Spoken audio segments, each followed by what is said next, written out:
Great. Alrighty. A lot of you asked questions in the previous chat, and I screenshotted them. So what I'm going to do is I'm going to get started by answering all the questions that were posted just a couple minutes ago in the other chat room. And I'd invite you, if you have a new question you didn't ask in the chat room, to post it once I'm done or while I'm answering these questions.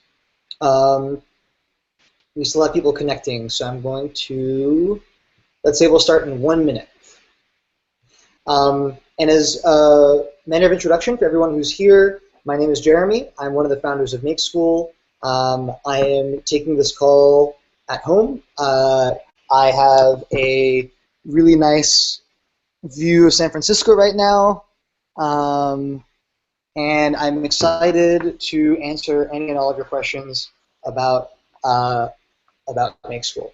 So we are going to get started, and I'm going to answer questions in no particular order from the previous chat. So the first question was, do you need a Mac of a specific kind? Does it have to be fairly recent? There's two criteria you should be aware of for your Mac. The first, you want to make sure that it can run the latest version of OS X. So if you're unsure as to whether your Mac is up to date enough, try updating to the latest version of OS X. If it updates correctly, then your Mac is all right. The second thing is we recommend at least 8 gigabytes of RAM. If your Mac has less than 8 gigabytes of RAM, I would Google whether you can buy RAM online to install and upgrade your Mac. It will be very difficult to develop iOS apps without 8 gigabytes of RAM. So latest version of OS X and 8 gigabytes of RAM are the two requirements you should be thinking about for your Mac. The next question was, for applicants who said that they would do any location, when will they get the final decision of the city? We are looking at the enrollment stats today, actually after this call, and we'll get back to students with which locations are still open and then give you the option of making the final choice. So if you said, I can do any of the 3 locations, we're going to let you know which ones are still open probably by the end of today or tomorrow, and then you can sign up for the one that you would like. The next question is, what guidance do we provide if students have app ideas that cannot be completed over the course of the summer? Meaning the app is too complicated or too ambitious.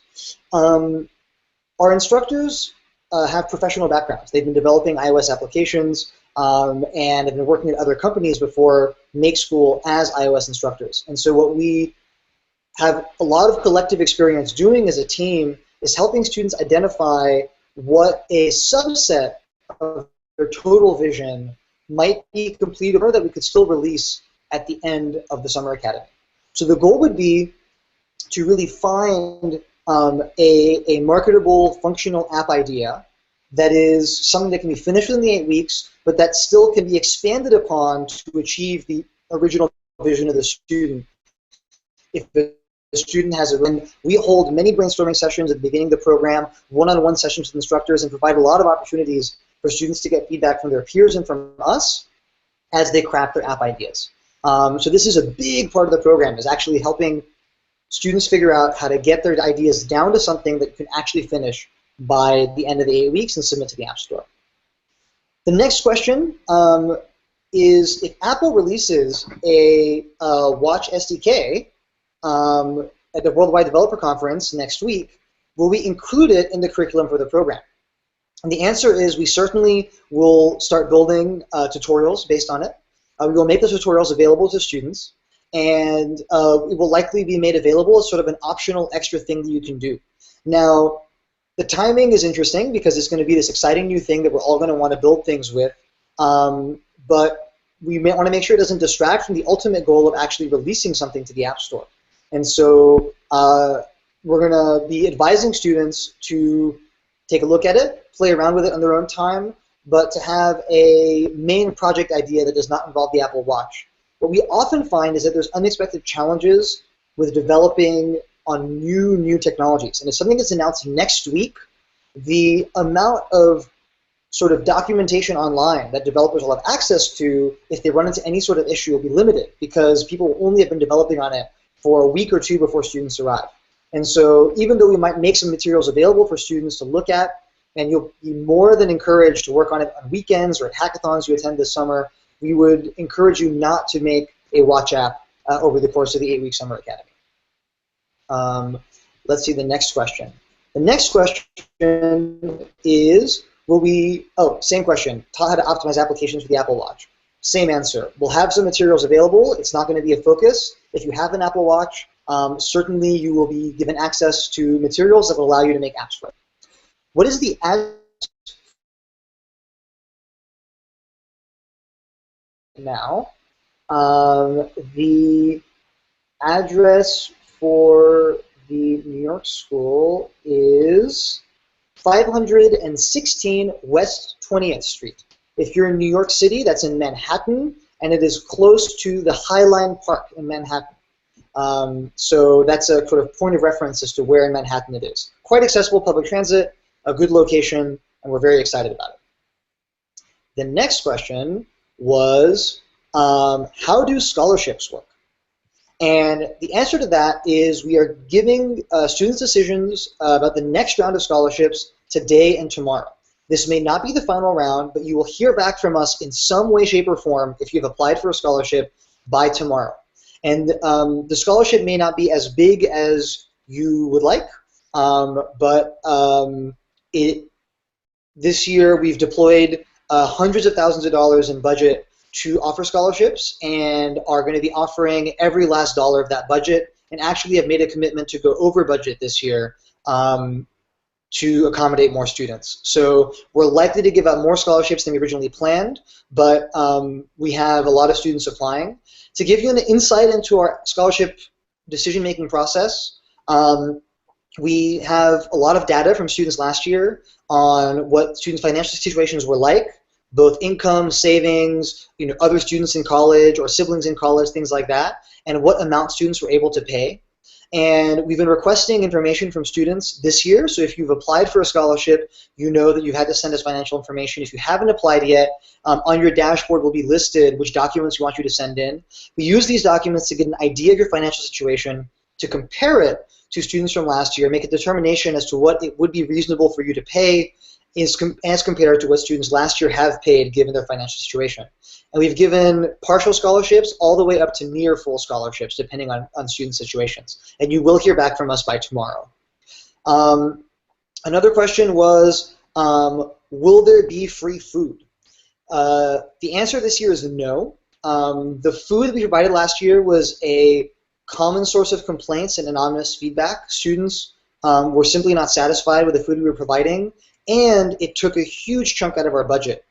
So what we did this year is we're building in time for students to go to any number of locations nearby to get the food of their choosing.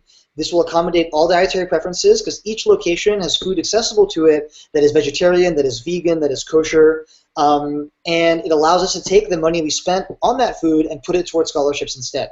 So we're directly benefiting the program by cutting lunch this year as a free benefit, instead putting it towards scholarships and giving students flexibility as to what to eat. Even though free lunch sounds great, it was a logistical nightmare last year, and honestly, like I said, a really, really common complaint in anonymous feedback from students that, once you give things for free to students, of course, they expect a certain level of quality, and we were just unable to meet students' expectations in regards to food, especially as our students had a very complex set of dietary preferences, and with double the number of students this year, it was just not logistically feasible for us to do. So for the parents listening, we have policies in place to make sure that students can safely go and get food for lunch. There's a cafeteria on site at the Sunnyvale location, meaning students will not have to leave the building to get food. In San Francisco and in New York City, there's a number of places nearby to get food, and students will be going in groups. Instructors will be making sure that everyone is safe and makes it back to the location every day. And because the food is so close, there's really no concern there. So students will be walking less than 10 minutes to get food. We'll be given about 20 to 30 minutes to get food, and then we'll be walking less than 10 minutes to come back at lunchtime. That gets me through all the questions that were posted in the last Q&A session, and I'm not seeing any in the sidebar now. So if you have any questions for me, now would be a good time to post them.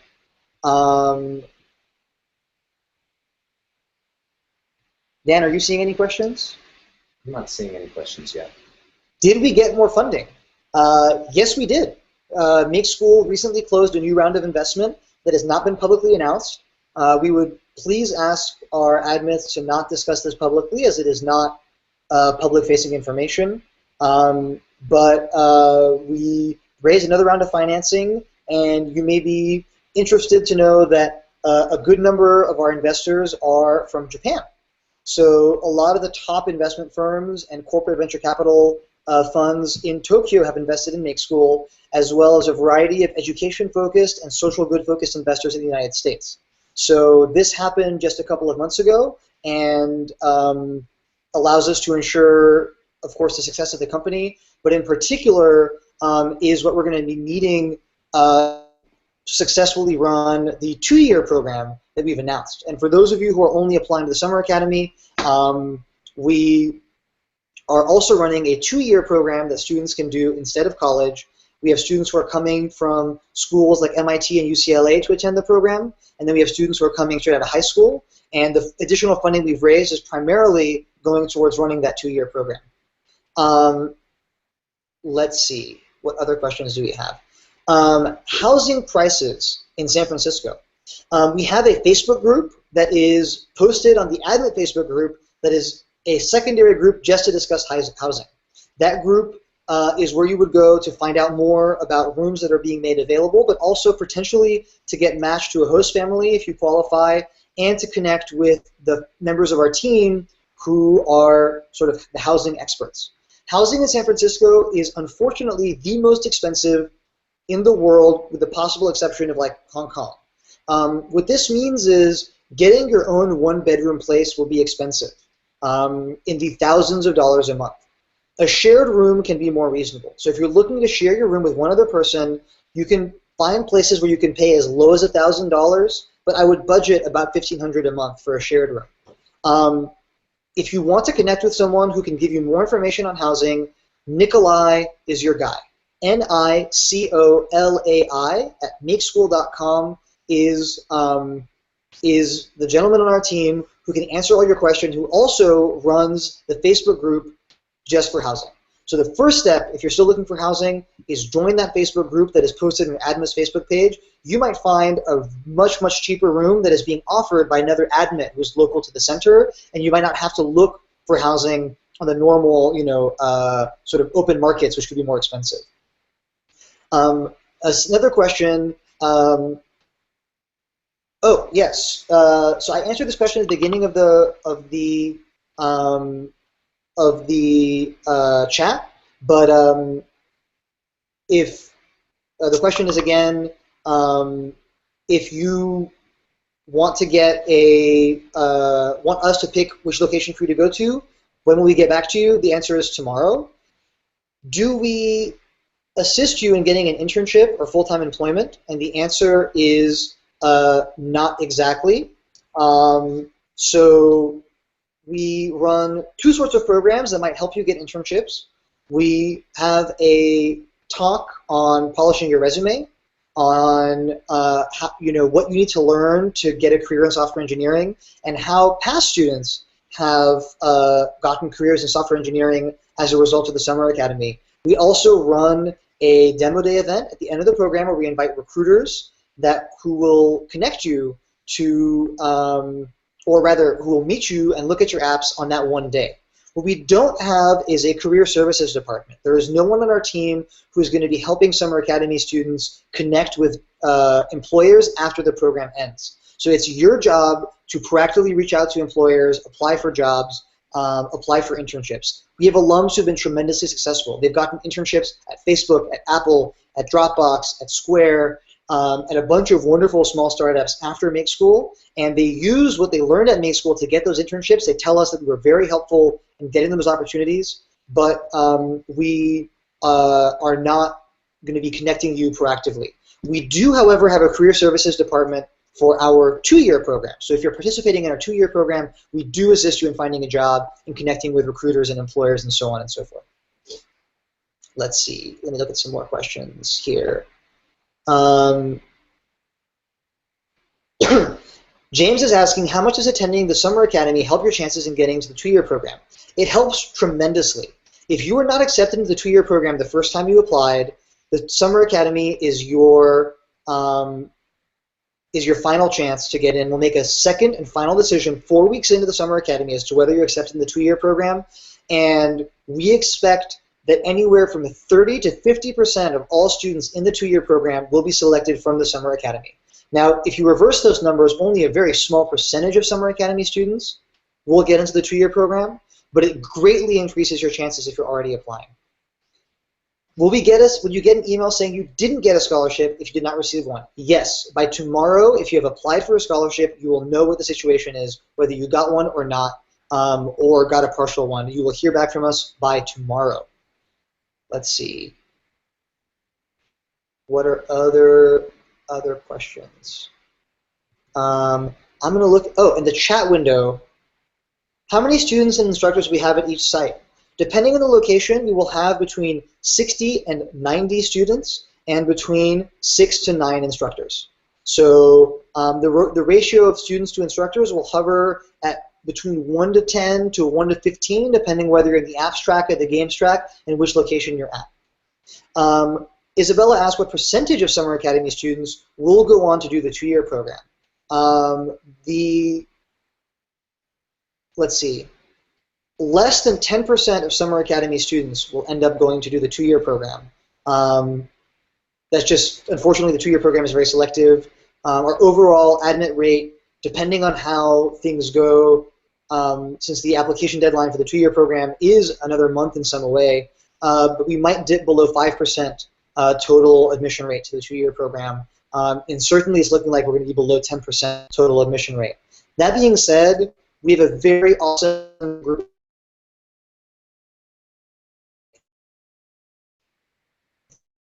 Percentage rate is not a reason not to apply. 0%. And so, Isabella, if you're concerned about that, I'd love to have a direct conversation with you about whether you program and estimation of your chances. Jeremy, Jeremy at makeschool.com. And so you're more than welcome to reach out to me directly if you have any questions. Let me take a look at the Q&A here. Are there any more questions? It is not loading. Can you see if there's any new questions? Let me take a look at your computer. It's not loading on mine. What are the main differences between learning how to create games or apps in the Summer Academy? That is a very good question. Oh, my question just loaded. Okay, so this is a very good question. Thanks, Adrian. Differences between the apps track and the games track. The apps track is going to teach you Swift and UIKit, which is Apple's framework to develop apps. And any app you've used, a utility app or other app which looks sort of Apple app-y, is using the UIKit framework. It's a set of tools and a whole technology to learn how to use that Apple provides to make mobile apps. If you're going to be doing the games track, you are going to be learning a different framework called Cocos 2D, which is the most popular 2D game development framework currently for iOS. You're also going to learn Swift. So there's some commonalities, learning the Swift programming languages, but a big difference in terms of the tools you're going to learn how to use after that. At the end of the day, they're both amazing experiences. Last summer, we did not even teach app development. So when we tell you that students have gotten internships as iOS developers at Facebook, Apple, Dropbox, Square, these were students who had done the game development course. And the app development course is even more tailored towards that experience, but both courses prepare you for an internship in industry and give you the skills you'll need to launch an app. The other very obvious difference is that in the games track, everyone is going to be making a game, and in the apps track, everyone's going to be making everything but a game. One last small difference is that abstracts participants are going to learn how to use a technology called Parse to build a server for their apps, and that's going to be optional and not required as part of the games track. Yehuda asked about a backend. Yes, so I was just mentioning that. We're going to use Parse to enable apps to have a backend, and that is an integrated part of the curriculum for the apps track. So that's going to be taught. For applications who did a combined application, are interested in the 2-year program, but currently in the summer program, how do you go about applying for the 2-year one? So if you applied for the combined application, you should have scheduled an interview with me. If you scheduled an interview with anyone who was not me, then you accidentally ended in the wrong bucket. This is not a big deal, but you'll need to talk to me to get screened for the 2-year program. So if you're interested in the 2-year program but have not talked to me, you must talk to me, and I will coordinate with you to find a time. My email is Jeremy, Jeremy, @makeschool.com. Email me, Emil, and we'll chat. If you already have interviewed with me and you're still only accepting the Summer Academy, that means we're either still processing your 2-year application or we're going to require you to come to the Summer Academy because we need to meet you to make a decision, which means we don't have enough information from talking to you in an application to say yes right now. So we want to meet you during the summer to make a decision for the 2-year program. Let me see if there's other programs. Are there any optimizations for Apple accessories like Apple Watch or third-party accessories as part of the curriculum? The answer is no. So nothing official as part of the curriculum. Again, there'll be optional tutorials on how to build for the Apple Watch, but nothing officially integrated because the focus of the program is to get a mobile app on the App Store. Claire asks again, is lunch provided? The answer is no. Let's see if there's other questions.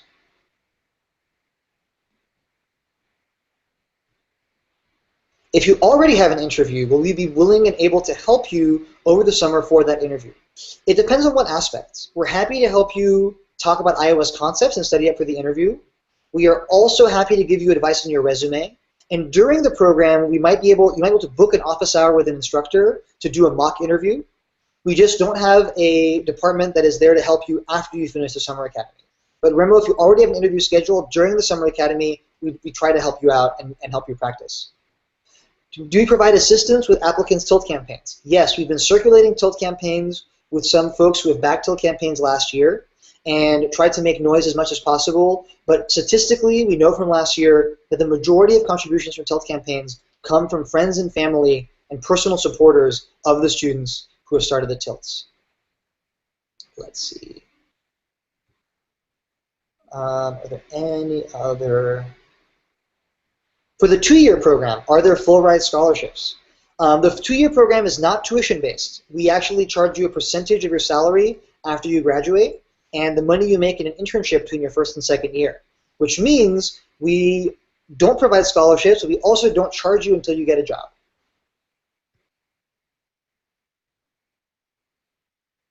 Does attending the Summer Academy provide more evidence and acceptance for the 2-year college replacement program? Again, yes. We likely are going to be, or we will assess students additionally for the 2-year program based on their performance in the summer program. Where is the Sunnyvale site? The Sunnyvale site is at the Plug and Play Tech Center in Sunnyvale. Let me look up the exact address. Plug and Play Tech Center, Sunnyvale. It is at 440 North Wolfe, W-O-L-F-E Road in Sunnyvale. The Plug and Play Tech Center is where the Sunnyvale location is at. Cassandra asked, what software should we install on our computers before we get there? And what books and materials should we review before the summer? Next week, we're going to be compiling a list with all of our instructors and all the things to do before the academy. Resources you can use to study up on Swift and get a head start, software to install, books to read, and we're going to be contacting you next week with a whole package of resources, both optional and required, of things to do before the Summer Academy. So hang tight, we're going to let you know soon. Let's see.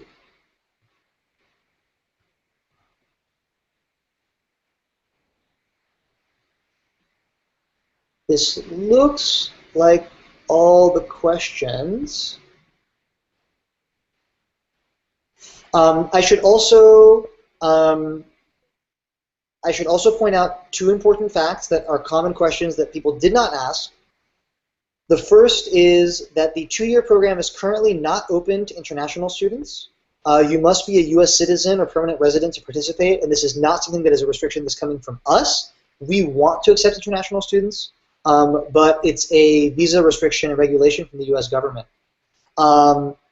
The Second common question is, what is the location in San Francisco?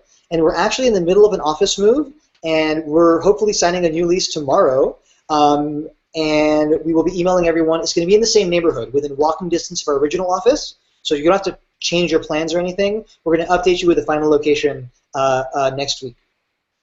This is a very good question. What is the main difference between Make School and learning iOS programming by yourself? Why not just self-learn? You can extend that question to why go to school? Why not just learn online? And the answer is there's a very, very small percentage of people who can achieve the same results on their own as they would in an environment with professionals and peers from 9 o'clock to 5 o'clock, 5 days a week, 8 weeks over the summer. The outcomes from our program are undeniable, and we have never seen a student who has decided to self-study instead of coming achieve the same outcomes. We have had students get flown out to the White House to present their apps. We have students get jobs at some of the top tech companies. We have students getting hundreds of thousands of downloads, and we have students getting internships at once great startups. We have students excelling in computer science at the universities that they attend after Make School. We have a student who thinks they got into Harvard thanks to the game that they made during our summer academy. And when we look at the students who choose to self-study, it simply isn't the same. You don't make the same connections. You don't have access to the same mentors. You spend a lot more time getting stuck and trying to Google answers instead of asking professionals. And we have not heard of a story of someone who did not attend and spent the summer self-studying that is in any way comparable to what has been accomplished in the summer academy. It's also very difficult to achieve the same level of networking opportunity because we invite so many awesome guest speakers every week to talk to our students and meet them. And folks from the founder of Reddit to the president of Y Combinator have come to talk at Make School. These are the kinds of people we bring in and the kinds of people that our students want to meet. There was a chat question, do we take any of the revenue from your apps once they are published? The answer is no. You keep 100% of all revenues of everything you create. We take no ownership stake and no revenue. The app you make at Make School is yours and yours only.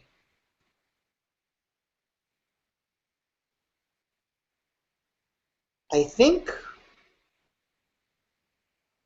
that this, I'm not seeing any more questions. I'm going to give folks maybe a last minute to ask, and if not, we're going to end it here. Oh, one more. Let's see it. Optimizations. Yes, Yehuda. The location in San Francisco is going to be in the same neighborhood, but is going to change. We will confirm that next week. So no need to change plans. It's not the housing, but the actual office is going to be in a different location, in the same neighborhood, in the same part of town. How can you contact me after this? I'm available at Jeremy, Jeremy, at makeschool.com, and I'm going to write that in the chat right now.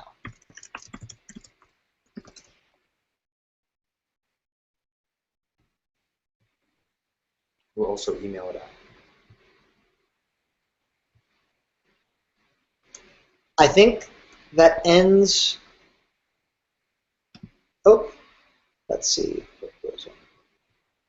Oh, planned activities other than programming. Very good question.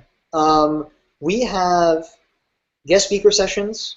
We have, obviously, brainstorming sessions. We have public speaking is taught over the course of the 8 weeks because students have to present their app at the end of the program.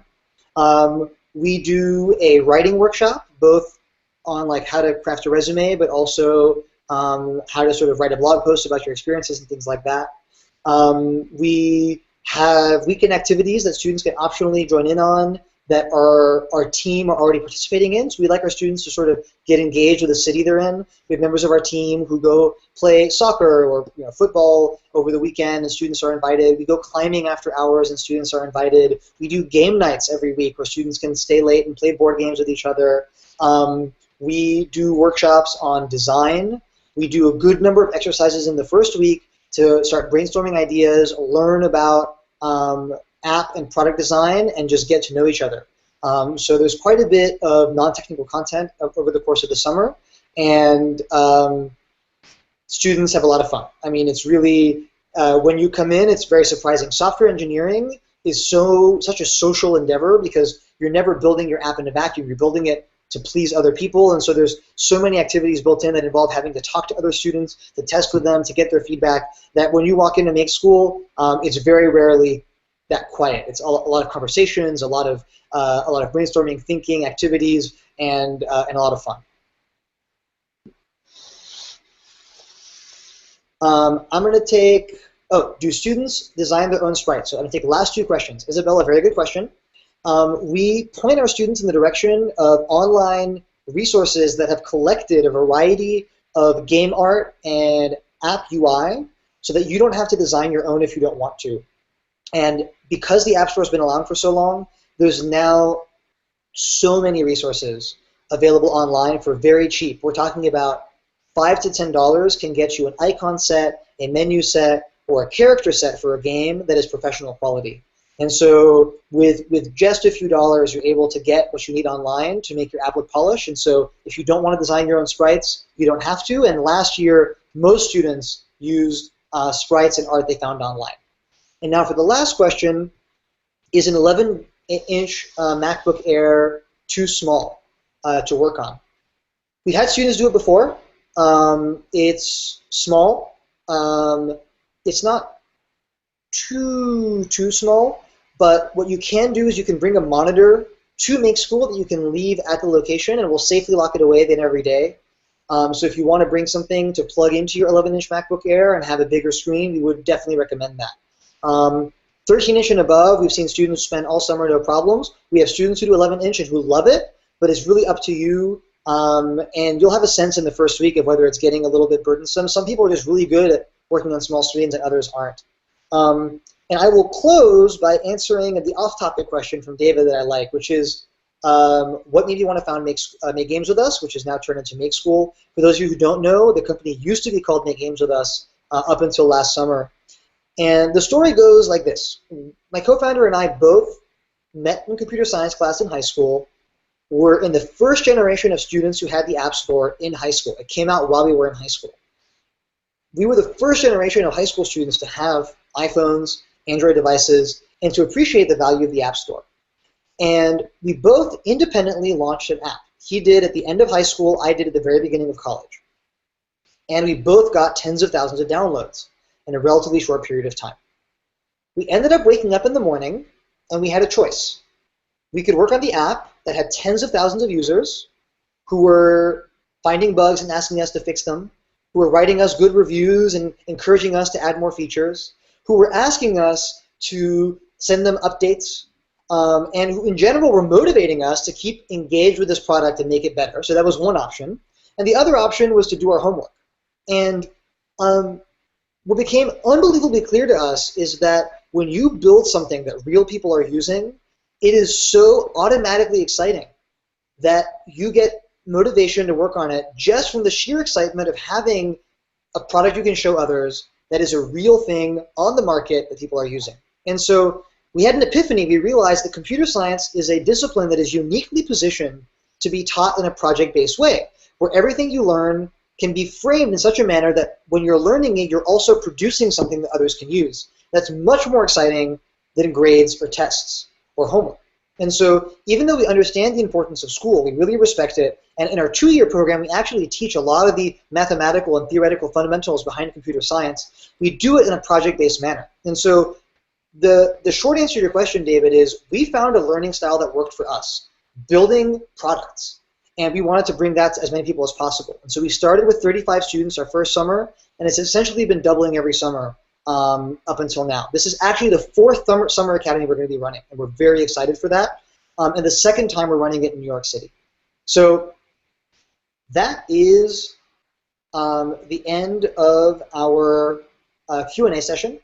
If there's anything you would like to ask me still I didn't answer, I wrote my email in the chat window. So if you open the chat, you can see my email. Contact me. I'd be glad to get in touch with you and answer any more questions you have. And we will also email out my email in case you miss it so that you know how to get in touch. Thank you all so much.